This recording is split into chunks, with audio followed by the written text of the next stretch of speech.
Eu não sei se vocês viram essa bomba de ontem. Essa foi muito louca. O Mark Zuckerberg finalmente admitiu que o governo Biden pressionou o Facebook. Prestem atenção nessa notícia. O governo Biden, não é a palavra do Paulo. Eu passei anos falando que havia censura das redes sociais, né? Aí eu discutia com o pessoal na Jovem Pan, já estava na Jovem Pan. Isso é teoria da conspiração, não tem censura nenhuma. Eu não vou fazer aqui ficar. Mas lembrem da Mônica Bergamo dizendo que não havia censura na Jovem Pan, que na verdade a Jovem Pan estava sendo beneficiada pelo algoritmo. Lembram da campanha tentando brigar contra a Jovem Pan? Agora, nesse momento, a gente aí com 20 e poucas mil pessoas nos assistindo, e era tudo teoria da conspiração, E agora a gente tem o próprio Mark Zuckerberg falando. E o que ele disse, né? Em uma carta enviada ao Comitê Judiciário da Câmara dos Representantes dos Estados Unidos, esse é o mesmo deputado querido Jim Jordan que divulgou as decisões do Alexandre, que começou os chamados, que às vezes as pessoas chamam de Twitter Files, né, os arquivos do Twitter, mas foram as decisões do Twitter feitas pelo Alexandre, foram divulgadas por esse mesmo deputado. Então, esse deputado, Mark Zuckerberg, fez revelações sobre a pressão que a empresa sofreu por parte do governo Biden para censurar certos conteúdos relacionados à Covid e ao caso do laptop Hunter Biden. 2 casos que a gente noticiou bastante aqui, os conservadores faziam muito. Eu vou perder um segundinho aqui lendo a carta para vocês, né? Ao honorável Jim Jordan, o presidente do Comitê Judiciário da Casa dos Representantes dos Estados Unidos. Presidente Jordan, eu agradeço o interesse do comitê na moderação de conteúdo em plataformas online. Como você sabe, a Meta produziu milhares de documentos como parte da sua investigação e disponibilizou uma dúzia de funcionários para entrevistas transcritas. Ou seja, isso é o Congresso dos Estados Unidos fazendo aquela investigação que eu disse que o Brasil entrou na esteira, né? Além da nossa cooperação com a sua investigação, agradeço a oportunidade de compartilhar o que eu tirei desse processo. Há muita discussão agora sobre como o governo dos Estados Unidos interage com as empresas como Meta. Quero deixar claro que a nossa posição. Eu quero deixar clara a nossa posição. As nossas plataformas não são para todos. Estamos promovendo o discurso e ajudando as pessoas a se conectarem de forma segura. Como parte disso, ouvimos regularmente de governos ao redor do mundo e outros com várias preocupações sobre o discurso público e a segurança pública. Isso inclui especificamente o Brasil, né, que é um dos mais, que a Meta tem termo de acordo, de conduta e etc, etc. Em 2021, altos funcionários do governo Biden, incluindo a Casa Branca, pressionaram repetidamente as nossas equipes por meses para censurar certos conteúdos sobre a Covid-19, incluindo humor e sátira, e expressaram muita frustração com as nossas equipes quando nós não concordamos. Deixa eu repetir o que está sendo dito aqui. O dono da Meta, financiador do Partido Democrata, está dizendo, numa carta pública ao Congresso dos Estados Unidos, que o governo do Joe Biden, o governo da esquerda americana, pressionou repetidamente as equipes por meses para censurar conteúdo sobre a Covid-19, incluindo humor e sátira. Opa, desculpe interromper o seu vídeo, mas desde 2022 eu continuo com as contas bloqueadas e o passaporte cancelado pelo Xandão. Se você aprecia o meu trabalho e tudo que eu faço pela liberdade de expressão, tem um lugar onde você pode se tornar meu apoiador com uma pequena quantia por mês. Acesse www.paulofigueiredoshow.com e torne-se meu apoiador, e aí você vai receber conteúdos exclusivos e desconto nos meus cursos. Ou então você pode se tornar meu patrono Gold e passar a me pautar, tem reuniões comigo, você entra para o meu grupo de WhatsApp, que eu uso sempre. O link para tudo isso está aí na descrição. No final, aí a diferença para o Brasil, né? Agora vai entrar a diferença no Brasil. Porque ele diz o seguinte: no final das contas, foi nossa decisão remover ou não o conteúdo. E somos donos das nossas próprias decisões, incluindo as mudanças relacionadas à Covid-19 que fizemos em nossa aplicação na esteira dessa pressão. ou seja, desassumem a responsabilidade. Acredito que a pressão do governo estava errada e lamento não termos sido mais francos sobre isso. Ou seja, lamenta ter escondido do público. Também acho que fizemos algumas escolhas que, com o benefício da retrospectiva e de novas informações, não faríamos hoje.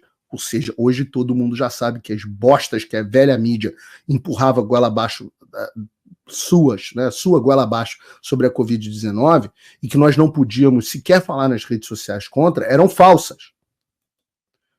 Como eu disse às nossas equipes na época, sinto fortemente que não devemos comprometer nossos padrões de conteúdo devido à pressão de qualquer governo em qualquer direção. Ouviu, Moraes? E estamos prontos para reagir se algo assim acontecer novamente. Eu espero que vocês façam os mesmos no Brasil, porque no Brasil vocês estão obedecendo todas as ordens do Alexandre e quem contrariou foi o X. Será que vocês vão tomar o Mark Zuckerberg? Se é que vem uma postura assim do Mark Zuckerberg? Já imaginaram Instagram, WhatsApp e Facebook saindo do Brasil? É o que diz aqui o Mark Zuckerberg. Vou repetir. Estamos prontos para reagir se algo assim, a pressão de qualquer governo em qualquer direção, acontecer novamente. Ele continua, não é só a Covid. Em uma situação separada, o FBI nos alertou sobre uma potencial operação de desinformação russa sobre a família Biden e a Burisma na preparação para a eleição de 2020. Naquele outono, quando vimos uma história do The New York Post relatando alegações de corrupção envolvendo a família do então candidato presidencial democrata Joe Biden, enviamos essa história para verificadores de fato. Quem fez o meu curso sabe que verificadores de fato são todos dominados pela esquerda, para revisão e rebaixamos temporariamente, enquanto esperávamos por uma resposta. Desde então ficou claro que a reportagem não era desinformação russa. Em retrospecto, não deveríamos ter rebaixado, que eles querem dizer shadow ban, escondido. Lembra quando diziam para você que não existia negócio de shadow ban? Ele está admitindo na carta. Nós fizemos shadow ban da história. Shadow ban é o que eles estão fazendo aqui com o canal. É quando o canal ele para de aparecer para as pessoas da forma que apareceria um outro conteúdo. E aí vocês podem ver que tem canais de outros veículos, até de direita, mas que tem conchavos lá no STF ou em outros lugares, que não sofrem nenhuma consequência. A mim vocês não têm dúvida, né? Eu não tenho um amigo que recebe as decisões do Alexandre de antemão me protegendo. Eles dizem, mudamos nossas políticas e processos para para nos certificar de que isso não aconteça novamente. Por exemplo, nós não faremos mais shadow ban de assuntos nos Estados Unidos.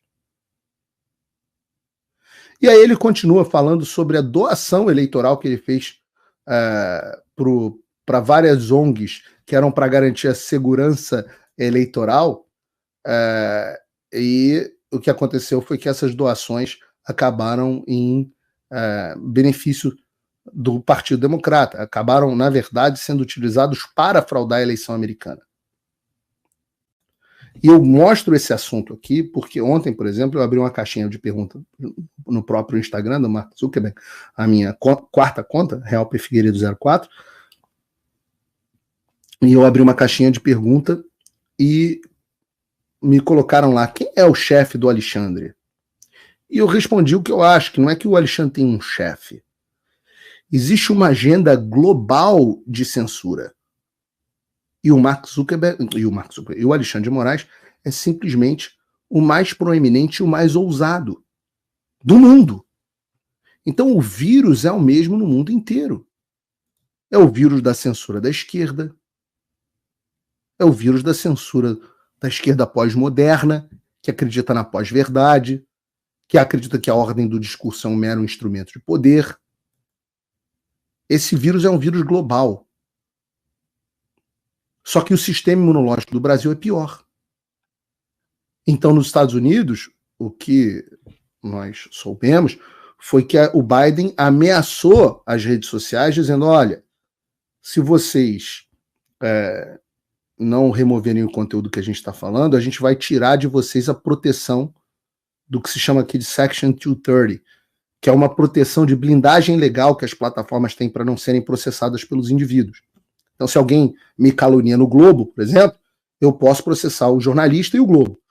Mas se alguém me calunia no Twitter, eu não posso processar o Twitter, só posso processar o indivíduo. Isso se chama de proteção do Section 230, e o Biden ameaçou retirar isso. E foi o que ele podia fazer.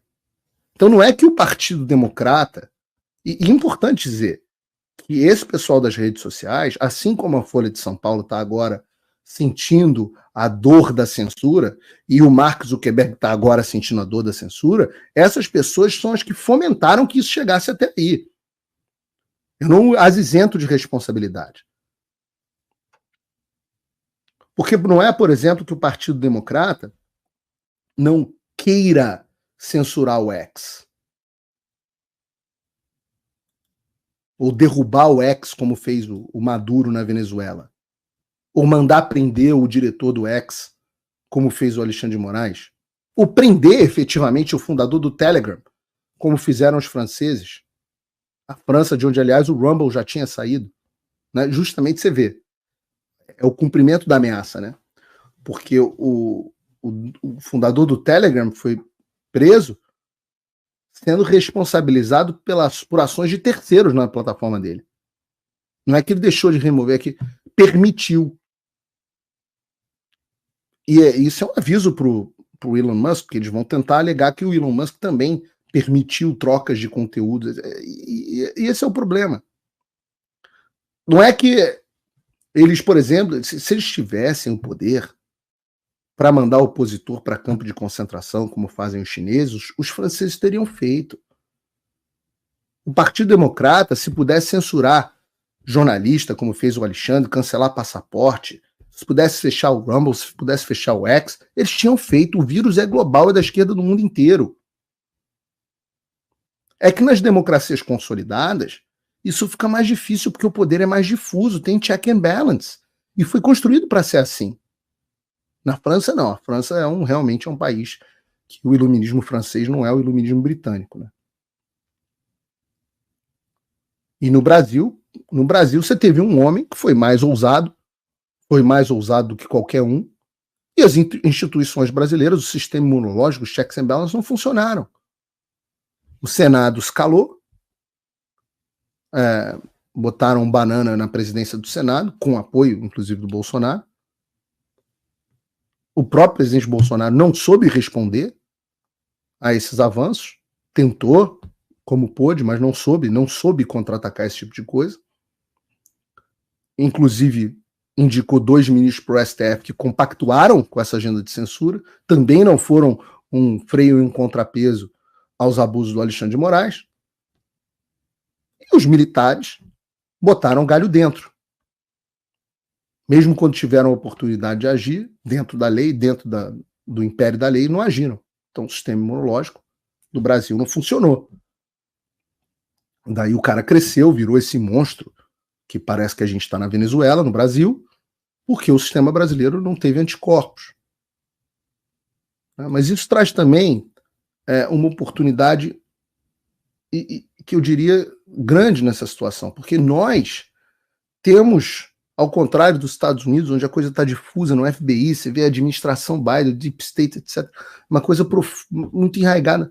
No Brasil, justamente por essa ousadia, por ter uma figura que capturou o que aconteceu, a gente tem uma figura única para bater, para derrubar. E não é que vai resolver o problema global, mas vai, como o Homero disse agora há pouco, essa é uma luta que não vai parar, mas a gente vai mandar um aviso. E esse aviso é para os tiranos do globo inteiro. E a gente vai servir de exemplo para o mundo inteiro. Que quem for tão ousado, fizer o que o Alexandre fez, vai sofrer as consequências. Mas o povo tem que fazer a sua parte. Tem que assinar o abaixo-assinado do impeachment. Tem que ir para as ruas no 7 de setembro. Tem que cobrar os parlamentares, tudo que eu estou dizendo aqui.